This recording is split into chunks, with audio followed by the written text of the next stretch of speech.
What's up, weirdos? It's Jay Kraft, back with you for another wonderful episode of the universe of weirdos. Getting funky with you today. Because why? Because we're excited, that's why. I am excited, you're excited, we're all excited, because the universe of weirdos is coming live to Indianapolis PopCon Friday, May 8th at 4 p.m. We will be live on the convention floor of Indianapolis PopCon, 4 p.m. Friday, May 8th, and we will be right there with Sean Jones Jr., who will be doing a live Nerd and Life with Sean Jones Jr. Right after us at 5. So that is a 2-hour block of super awesome live podcast goodness. And I don't know how you can't be excited about that, to quote my good friend Frankie Blue. And I've had a few people ask, like, you prepared for it? No, not yet. I don't necessarily know what I'm going to be doing for the live podcast, but I have a whole hour to fill, and I am open to some ideas. I'm open to guests. I'm open to all kinds of stuff, but I'm definitely incorporating the fact that it's a live show into the show. So there's going to be some crowd interaction, there's going to be some audience participation, there's going to be some giveaways, we're going to be doing some fun stuff. I might even see if Sean Jones wants to grab a mic for a couple minutes during mine. I don't know, maybe we can do something to help out each other. An hour's a long time to fill for a live show, so it's going to be fun, it's going to be an experience. But I have also had people ask, are you nervous? Are you nervous about this live show that you're putting on? And I gotta be honest with you, not even remotely. I've done a lot of live shows over the years, and even when they go bad, I know that it's not that big of a deal. And I don't know, I'm not that all nervous about it because, again, if it goes bad, then I just go back to my regular life and keep living the way I've always been living. So no, I'm not very nervous about it. But a lot of things can go really wrong in live shows and live performances of all types. And that's pretty much the theme of what we're going over today. We're doing another audio reaction show, but this one's a little bit different. I'm going to be reacting to celebrate our live show for Indy PopCon coming up Friday, May 8th, 4 p.m. Get your tickets wherever Indy PopCon tickets are sold. There you go. That's my advertisement robot voice. But to celebrate this, we're going to go over a little bit of all aspects of things that can go wrong when things are live. And I don't know, I'm really looking forward to it. I am really looking forward to it. I hope that you're looking forward to it. Indy PopCon, man. It's going to be nice. It's going to be real nice. So here we go. Not that nervous because it's not like this is going to happen, right? I'm going to talk over a little bit of this so I don't get busted for a copyright. But you know this live fail. You know it. You definitely know it.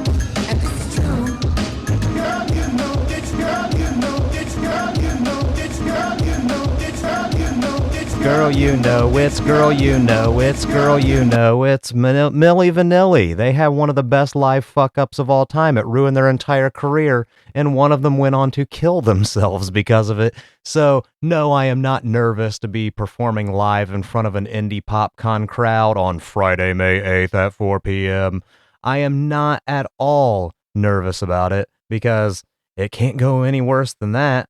And I have a couple of other all kinds of different things that can go wrong when things go live. So that's the theme of our show today. And here's another one from a concert that I find to be a lot of fun. It's not necessarily when things go wrong, but Elvis had a little bit of an issue with some tabloids talking about him, and he decided to address his concert crowd that night about what he was reading about himself in the tabloids. And the old king of rock and roll was none too pleased. So here's Elvis. Rumors. I don't pay attention to movie magazines. They don't read them because they're all junk. And no, I don't mean to put anybody's job down. I'm talking about they have a job to do, and they got to write something. So if they don't know anything, they make it up, you know. So in my case, they make it up. When I hear rumors flying around, I got sick in the hospital. Well, I was, you know, in this day and time, you can't even get sick. You are strung out. Oh, by God, I'll tell you something, friend. I have never been strung out in my life, except on music. Liar. You fucking liar, Elvis. You pill-popping liar. When I got sick here in the hotel, I got sick here that one night. I had 102 temperature. They wouldn't let me perform. From 3 different sources I heard I was strung out on heroin. I swear to God, hotel employees, Jack, bellboys, freaks that carry your luggage up to the room, people working around, you know, talking, maids. And I was sick. I was, you know, had a doctor, had the flu, and I got over one day. But all across this town, I was strung out. So I told him earlier, and don't you get offended, ladies and gentlemen, I'm talking to somebody else. If I find or hear the individual that has said that about me, I'm going to break your goddamn neck, you son of a bitch. Whoa. Damn, Elvis. That took a turn. That is dangerous. That is damaging to myself, to my little daughter, to my father, to my friends, my doctor, to everybody, my relationship with you, my relationship with up here on the stage. It is dangerous. I will pull your goddamn tongue out by the roots. Oh, okay. Thank you very much. Goddamn tongue out by the roots. All right, Elvis. Well, Elvis doesn't like the paparazzi all that much. He doesn't like when they say that he's strung out. But I guess, you know, that's a concern that I've had before, but it goes back to the paranoia of being somebody who actually did do a lot of drugs, because I've had it before where, like, you show up to work a little bit sick, or you're, like, legitimately not feeling well and you're trying to function anyways, and there's this part of you in the back of your brain going, like, I hope nobody thinks that I'm hungover, or nobody thinks that I'm, like, fucked up here at work, or, like, drunk on the job or something. But that just comes from having a history of, you know, having been a piece of shit at one point in your life. So I don't know, Elvis, to say you've never been strung out a day in your life. I think that you might have been lying to that live crowd because you really liked your pills. You really, really liked your pills. But, you know, that's not necessarily something that can go wrong. But, you know, and I'm not doing a concert at Indy PopCon May 8th at 4 p.m.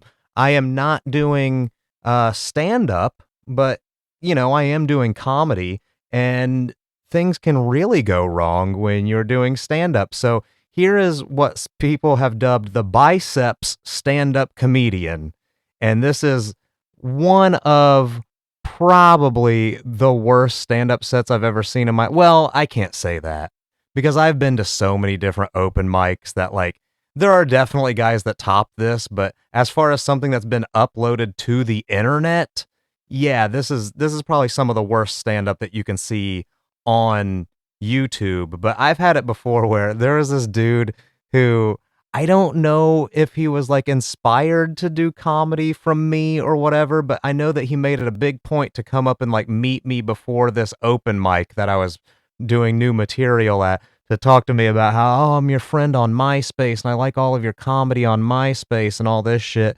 And then he went up to, like, the stage and was like, yeah, my sister, she was like, hey, do I look nice? I'm like, I don't know, I think you look like a Jezebel.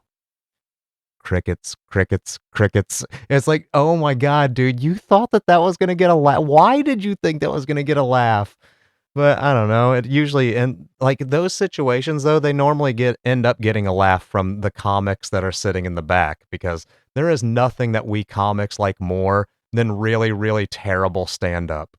I guess really good stand-up, but we like really terrible stand-up too. It's very much amusing to us, and this guy is a prime example, Mr. Biceps Comedian. Everyone remembers their parents, what they used to do to them when they were little kids, right? When they were little kids, they used to do bad things. Remember what your parents used to do, right? My mom would be like, I'm gonna get the fucking belt, right? And when we were kids, we were always rebels, right? I always tried to mock my mother. I'm like, I'm gonna get the fucking belt, and she'd go get it, and I'd fucking jolt right away. I'm jolting. You're doing a fake run. You always thought that you can outrun your parents, Two, wasn't that the fact too, but you quickly figured out that you could not outrun your parents. So I'm running faster than a black man with a stolen VCR, right? And she turns into a cowboy, and her belt is her whip. She's right away. This is Did he say faster than a black man with a stolen VCR? Is that what he said? I was running faster than a black man with a stolen VCR? How, like, this is not that old of a clip. What the fuck? I am both being racist and outdated. How is that possible? And this is obviously like some young college douchebag, and he's trying to do like this over-the-top physical Dane Cook style humor of, you run from your parents, and then you dive on the ground. He like dives on the ground. And it's like, dude, the only way that people will be laughing at that is if you had them rolling before you started doing the physical stuff. Like, if they were cracking up already and laughing their fucking asses off, they would have fell down laughing when you fell down on the stage. But you didn't have them because you don't have the charisma. You're like, your mom's gonna say, get the fucking belt, and then you're like, I'm gonna get the fucking belt. I would mock her, and you guys know? All right, so let's keep going. There's about another minute of this before this guy realizes that he needs to rethink his entertainment career ambitions. I'm not gonna put the dog in the dryer again, I promise. She's dragging me off like chainsaw with my legs in the back. Oh man, everyone knows what their parents do. Come on, dickheads. Get him! Bomb. What are you saying? Hey, gay! Hey. No, seriously. So you can't understand gay people? No, I don't. I seriously don't. Because what makes you, like, let's say for a gay guy, what makes you say, oh, I just want to suck a cock? Seriously, what makes you get, huh? You're trying to do crowd work? What? Hey, an audience member got you an applause break. Signify that you're gay. You're not. I don't know. You just said, how do you like to suck cock? I'm saying if you were a guy, you have to pay attention to dumb fucking blonde. Oh, good one.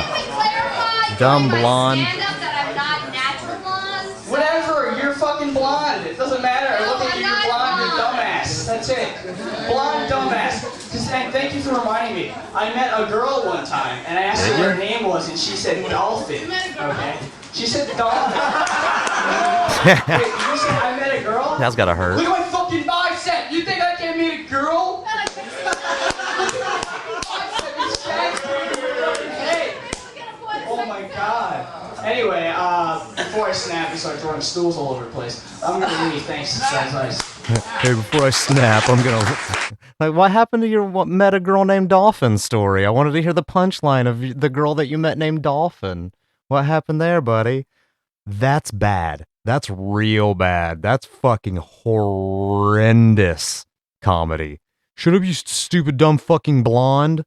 You're gay. I can't understand you. What? You can't understand gay people? Yeah, 'cause, like, why would you want to suck a dick? Okay. All right, buddy. Those jokes were edgy when Sam Kinison was doing the how can you look at a man's hairy ass and find love? That's why I don't understand gay men. And even then, by the time that I heard those jokes, they were a little bit outdated, and it's just like, whatever. But, such is live entertainment, and we are on our road to WrestleMania. I have not forgotten. So we are still going to do some wrestling content here, and what's better than some live in front of the crowd fuck-ups or some very cringy type of things? And here's what I am to understand is the GOAT of modern wrestling, Roman Reigns, being incredibly cringeworthy in this little promo that he has against Seth Rollins. You are a sniveling little suck-up sellout full of suffering succotash, son. Okay. Yeah, I know. What? I'm full of suffering succotash, son? All right, Sylvester the Cat. Yeah. Here's the thing. You know who else said suffering succotash? A dude who got his ass whooped by a yellow bird all the time. So you're not sounding like a fucking tough guy by telling me that I'm And what's with all your over-the-top alliterations? S's and S's. Suffer and succotash, son. That's brutal. That's fucking brutal. Here's the Miz. The Miz of fucking, he was on Road Rules. It was either Real World or Road Rules. I'm pretty sure it was Road Rules, but I remember him before he was a professional wrestler. And I guess this is his very first appearance on Monday Night Raw, and things aren't going too well for the old Miz. That's what I'm talking about, baby. Now, we all know that the sexiest women in the world or the sexiest women on television are in the WWE.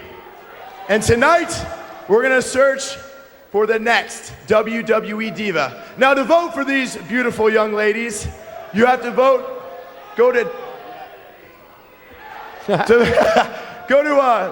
WWE, dial 86946 and vote for your favorite Diva Search contestant and text message having some trouble there, Diva Miz. Search girl. And do her name. So now let's Miz a little nervous. Yeah, the Miz was fucking up bad there. He was not responding too well, and then the crowd started turning on him. And oh boy, I feel for you, Mizzy. That kind of stuff does suck. But you know, sometimes the crowd isn't on your side, and sometimes people don't like the result of your live performance. Just like this fella Ally Aquinta here in the UFC, and he decided to let the crowd know what was up. Give me a minute now. Give me just a minute. All right, well, the crowd doesn't like the decision. Just give me a minute here with Ally Aquinta. Congratulations, 4th consecutive win. You really rallied after a tough first round. I know you don't like that crowd reaction, but you were strong in rounds 2 and 3. Congratulations. Your thoughts on the fight? Whatever, man. Well, are you guys booing me? You better not boo me. I fought my ass off. You. I fought my ass off tonight. Obviously, you had to dig deep after that first round. Your thoughts going into that second round? You felt like you had the cardio to hold up? I'm good. Hey, fuck you. These people are booing me. I'm not going to answer any fucking questions or try to entertain them. You know what? I'm on Ally Aquinta's side. Fuck those guys. You're going to boo me? You're fucking booing me? I just came out here and fought. I'm sorry that it didn't end in some sort of devastating knockout, but I came out and did my job. So suck my ass pipe, you jerk-offs. But yeah, again, thus is live entertainment. Here's a couple other... These are probably my favorite live fails because we've seen... There's just something about when there's fails at beauty pageants that they just make them so much more entertaining. And my favorite version of that, you know, you got Steve Harvey reading the wrong winner and all of that stuff, but my favorite version of the failures of beauty pageants is when they try to answer questions and sound smart. So recent polls have shown 1/5 of Americans can't locate the U.S. on a world map. Why do you think this is? South Carolina. I personally believe that U.S. Americans are unable to do so. U.S. Americans? Because some people out there in our nation don't have maps, and I believe that our education, like such as in South Africa and the Iraq, everywhere like such as, and I believe that they should, our education over here in the U.S. should help the U.S. or should help South Africa, and should help the Iraq and the Asian countries, so we will be able to build up our future for our children. Thank you very much. Mario Lopez was standing there. Slater was standing there looking like, what the fuck is this bitch saying? This is amazing. Oh boy, was that some of the most dumb, nonsensical ramblings I've ever heard in my life. Like, and then the Iraq and South Africa such as, and I think people can't locate it on maps because most of the U.S. Americans don't have maps. Who doesn't have access to a map? Like that's pretty, like, widely accessible as a goddamn map. So, all right, South Carolina, but, you know, she, you know, such as, and she had a such as, and she had an opinion such as. So we can't be too mad at that. Let's see if Miss Utah, Marissa Powell, has a better stance on education. Let's find out. Judge number 3, Nene Leakes. Your Nene question, please. Leakes. I like Nene Leakes. A recent report I like her blonde shows hair. that in 40% of American families with children, women are the primary earners, yet they continue to earn less than men. What does this say about society? I think we can relate this back to education and how we are continuing to try to strive to figure out how to create jobs right now. That is the biggest problem, and I think especially the men are seen as the leaders of this, and so we need to try to figure out how to create education better so that we can solve this problem. Yeah, we need to figure out how to Utah. create education better so we can solve this problem. I agree with Miss Utah. Let's create education better. Well, how about it, everybody? Oh, boy. I love the beauty pageant fails. They're my favorite. Of course, news bloopers are always good. Live news, that always bad things can go wrong.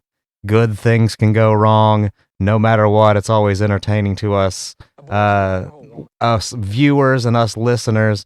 And here's one that I've not seen. Like, I've seen a lot of those compilation videos, the news bloopers and the news fails and stuff. And this is one, it's kind of short, but I haven't really seen, I haven't seen it on too many, but it's one of my favorites, and it doesn't get as much love as it should. It should be on all of the top news blooper compilation videos on YouTube. Is considered a medical miracle. Laura Esterman was struck by lightning nearly a month ago, and she was considered officially dead. Thankfully, CPR from her mom revived her heart, but she laid in a coma for 2 weeks, and then she defied all odds and woke up. I should buy Well, obviously, there was a problem with that tape. She doesn't really sound like that. She doesn't remember the accident, but the evidence is clear. How unfortunate. I am so sorry. Laura's learning to How walk again after unfortunate lightning. is it that it glitched like that when they're talking about a victim of a lightning strike? She was struck by lightning, and her hair was like all spiked up and frizzed, like you would think that somebody who got struck by lightning would. And then that's her natural voice after being struck by lightning. It'd be fucking amazing. That would be great. And then, of course, I have this one, the Today Show. I believe it's from Australia is where this Today Show came from. This is certainly not the American Today Show, but here's a good, nice live fail on their end. That's, well, it's pretty funny because I think the other anchors are laughing too hard and kind of leaves the other lady stranded out here on her own to try to recover from her own fuck up. So let's listen to it. It's out good. there today celebrating the fact that it's Friday. We don't celebrate it on our own. The animals join in too. Now, these little babies are so overwhelmed that they've started wearing your clothes. That's It is. They're showing videos of kittens wearing people clothes or like playing around inside of people's clothes. So that's the visual element. Pussy, get out of my pants. I'm sorry. What was that? Overwhelmed that they've started wearing your clothes. Sorry, what was that? One more time. Pussy, get out of my pants. Oh. You naughty girl. Naughty. How cute he is. They're just all leaving her hanging out there. They're just all. Look how much If there fun wasn't they're music having playing, it would without just be a jeans lot there. of dead air, and she's like, you know, right? Because of the. Very cute. It's cute, guys. That's what I was saying when I said, "Pussy, get out of my pants." Okay. I mean, a little suggestive. It's slightly suggestive. You could see how some people might misconstrue "pussy, get out of my pants" for something, I don't know, potentially sexual? Maybe? I don't know. But I am going to leave you with my favorite live fail, but I'm going to delve a little bit deeper into it because I think the fail has gone very viral, but not too much like of the redemption. There's nobody mentioning what happened afterwards. It's just the guy's fail that they all want to focus on. So here it is, an Alabama rapper on the wonderful public access show Talk of Alabama. Now, right? Right. And tell us what we're about to hear. It's just a freestyle. Okay. I'm just going to think it up as I go. Freestyle. Well, let me sit back. Go ahead, Marshall. Okay. Years ago, they tried to put me in the,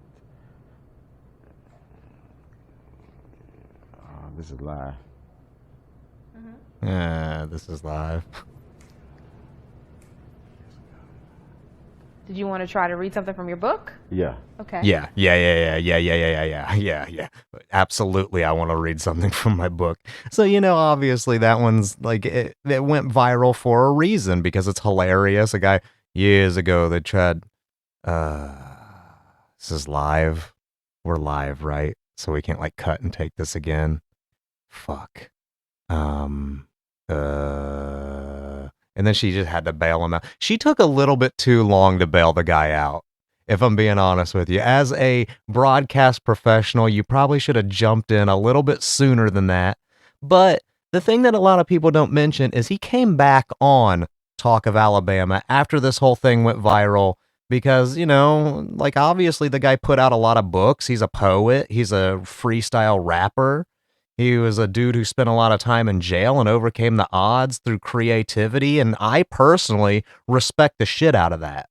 Like, I like anybody who can, especially use their own creativity to help build something for themselves. I think that that's really rare. I think it's admirable. I think it needs to be, championed in people. I think people's efforts should absolutely be, a congratulatory thing. And instead, this guy's efforts, they ended up getting mocked because he failed in a spectacular way. But he did go back on the Talk of Alabama, and I have this this video here that is his redemption. It's going to play the beginning. Years ago, they tried to put me in the... the play was a somber failure. Like, oh boy, this sucks. But he came back and he decided, this is what I'm going to do. Years ago, they tried to throw me in the slammer. Look at me now, I'm on the Talk of Alabama. Went from rapping to writing, self-publishing books. Invisible shackles got the whole world shook. Who am I? Just a husband, a father, a wife and 4 kids, 1 son, 3 daughters. Wrote the struggles of love, cause love is hard, but I wouldn't be able to do it without the love from God.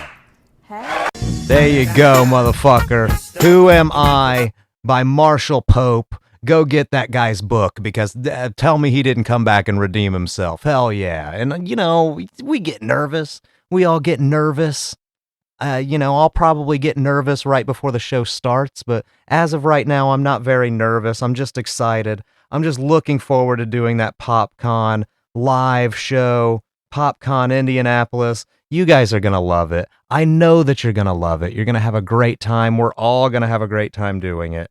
And again, I don't know how you can be excited about that. This is Frankie Blue. And we will see you on the next episode of Universe of Weirdos. This is Jay Kraft, not Frankie Blue. I'm Jay Kraft, your last chance to evacuate planet Earth before it is recycled. And you can find me on all of my socials. I am on X, formerly Twitter. I am JCraft 24/7 on there. I am Universe of Weirdos on Instagram and Threads. I'm pretty sure my Threads is just all of the stuff that I post on Instagram. I don't know how it works. I'm not that good at social media. But you can email me if you would like, planetwnba@gmail.com. Submit any of your feedback and questions for a future FAQ episode. And aside from that, if you could like, share, subscribe, give us a positive review or a thumbs up or a 5 stars on whatever podcast platform you're listening on, I would sure appreciate it. And I'd love you forever if you did it. And then, obviously, the big plug is May 8th, Friday, May 8th at 4 p.m., Indianapolis PopCon. Be sure to find me, the Universe of Weirdos, performing live right on the floor of Indy PopCon. We're going to drag you all into it. Everyone's going to be part of this show, and it's going to be great. I'm going to have a lot of stickers to give away. I'm going to have a lot of other various merch. I have some weird, fun, unique ideas for things that I want to make, but I just need to see if it's practical before I start talking about it. So we're going to see what's up there, but we're going to have a great time. Sean Jones is going to be there, and we're going to get together soon, me and Sean, and we're going to do some crossover stuff before this live show happens.